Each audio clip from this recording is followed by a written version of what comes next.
Sim, eu quero que a luz de Deus que um dia em mim brilhou jamais se esconda e não se apague em mim o seu fulgor.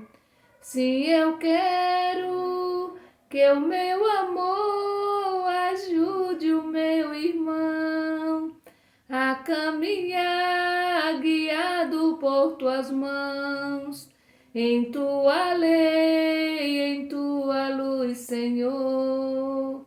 Sim, eu quero que o meu amor ajude o meu irmão a caminhar guiado por tuas mãos, em tua lei, em tua luz, Senhor. Sim, eu quero, eu desejo que o teu amor ajude o meu irmão a caminhar guiado por tua mão, por tua lei, por tua luz, Senhor.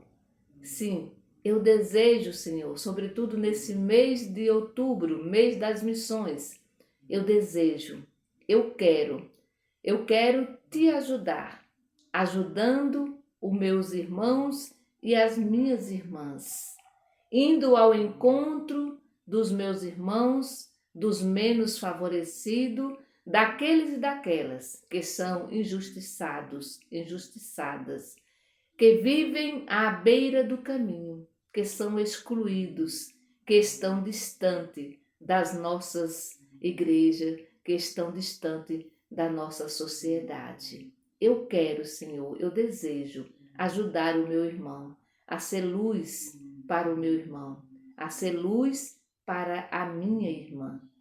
Nesse momento, iluminados e iluminadas pelo Espírito Santo, nós queremos nos dirigir a Deus para pedir, para implorar, para pedir pelos nossos irmãos e nossas irmãs que estão neste momento precisando das nossas orações. Queremos chegar até Deus através das nossas preces. Queremos rezar nesse dia de hoje pelo João Guilherme, Ana Gabriela, Miguel Barros, Davi Lucas, Pedro Miguel, Maria Luísa, Lara, Emanuele, Maria Rita, Júlia dos Santos, Pedro Lucas e Caio Lucas. Rezar também pela Tereza Bezerra, pelo seu filho Ricele Bezerra. Rosineide Lins, Luiz Carlos Brito Santana, Natália Rodrigues, Alex Mota Gil, Neide Solange Gomes, Milena Coelho, pela Maroli, com toda a sua família, Liene Santana, Janicléa Freitas, Orezinda Maria, Solange Oliveira, Keila Jubiele, Fabiana Oliveira, Eduardo Oliveira, Joana e Lucivânia Martins, Maria Isabel Dias, Antônio Carlos Santana, Maria Nunes e Rita Nunes, Francisco Guilherme de Oliveira, Gislaine Neres, Roseana Maria Andrade, Maria das Graças Bezerra Cabral, Jorge da Cunha e Marcos e família, Nelson, Alzira Maria da Silva, Jorge e Cristina. Queremos também rezar pelo seu Francisco, pela Lúcia Maria da Silva, pela Leila e Juraci Júnior, pela Edilane Alves Santos, pela Lurdinha. Rezemos pela Carla Graciene Silva Soposto. Esses tempos aí atrás, logo no início, né, eu já falei sobre a Carla. Ela é minha parente e que ela teve ali um problema, uma doença desconhecida, né, pelos médicos, mas não desconhecida para Deus. E graças a Deus ela está apresentando melhoras. Portanto, vamos continuar em oração pela Carla Graciene Silva Soposto. Também rezemos pelo pela Francimar do Pedro Raimundo, pela Antônia da Silva Lima. Vamos trazer presente o Cosme, a sua esposa Betânia, rezar pela Neuza, que perdeu a mãe recentemente, pelo Tiago Leite, pela Zilma Alves da Silva e pelo Marcos Vinícius. Vamos trazer presente todos os nossos familiares. Em nome do Pai, do Filho e do Espírito Santo. Amém. Nós vamos refletir o Evangelho que está em Lucas capítulo 11, do versículo 47 ao 54. Ouvi, irmão e irmã, a palavra do Santo Evangelho escrito por Lucas. Glória a vós, Senhor. Ai de vocês, disse Jesus, ai de vocês, porque constrói túmulos para os profetas, no entanto, foram os pais de vocês que os mataram.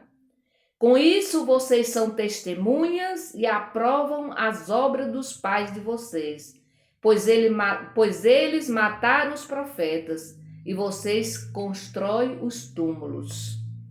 É por isso que a sabedoria de Deus disse: Eu lhes enviarei profetas e apóstolos. Eu lhes enviarei profetas e apóstolos. Eles os matarão e perseguirão, a fim de que peçam contas a esta geração de sangue a essa geração do sangue de todos os profetas, derramado desde a criação do mundo, desde o sangue de Abel até o sangue de Zacarias, que foi morto entre o altar e o santuário. Sim, eu digo a vocês, pedirão contas disso a esta geração. Ai de vocês, especialistas em leis, porque vocês se apoderam da chave da ciência. Vocês mesmos não entraram e impediram os que queriam entrar. Quando Jesus saiu daí, os doutores da lei e os fariseus começaram a tratá-lo mal e a provocá-lo sobre muitos pontos. Armavam ciladas para pegá-lo de surpresa em qualquer coisa que saísse da sua boca. Palavra da salvação, glória a vós, Senhor. O evangelho de hoje fala dos ais. Diz, ai de vocês que pagam o dízimo, ai de vocês que faz isso, que faz aquilo, que pratica todas, que pratica a vida, religiosa, mas não pratica a justiça e nem o amor. Então Jesus denuncia a hipocrisia dos fariseus e dos doutores da lei. E é muito interessante que antes desse versículo, já ali no versículo 42, Jesus vai falar da questão do dízimo, da importância de pagar da importância não. Ele vai dizer, ai de vocês que pagam o dízimo, mas que não são capazes de jeito nenhum de praticar a justiça, de praticar o amor. É interessante que Jesus vai denunciar justamente isso, a hipocrisia dos fariseus e dos doutores da lei, porque eles davam muita importância às coisas secundárias, ou seja, aquelas coisas que não eram tão importantes, mas eles deixavam de lado as coisas essenciais. Ou seja, eles pagavam o dízimo até mesmo das hortaliças, das insignificantes hortaliças, mas eles não se preocupavam nem mesmo, com o próximo. Eles não se preocupavam nem um pouquinho, em praticar a justiça para com o próximo e dedicar a Deus um amor verdadeiro. E aqui Jesus está fazendo uma denúncia. Por que Jesus morreu? Porque Jesus não ficava calado diante das coisas. Porque Jesus denunciava os poderosos. Jesus não morreu porque ele era bonzinho, não, é porque ele denunciava os poderosos. E quando ele denunciava os poderosos, ele se aproximava dos pequenos, ele cuidava dos pequenos. E aqui Jesus vai fazer justamente uma denúncia de morte. Olha, os pais de vocês mataram os profetas e vocês estão construindo túmulos. Por quê? Porque eles já estavam aqui perseguindo Jesus. Eles mataram os profetas, aí Jesus vai fazer uma memória do Antigo Testamento, desde a morte de Abel até a última morte do profeta do Antigo Testamento, que foi o Zacarias. E é claro, depois a gente viu ali o martírio de João Batista e depois a morte do próprio Jesus.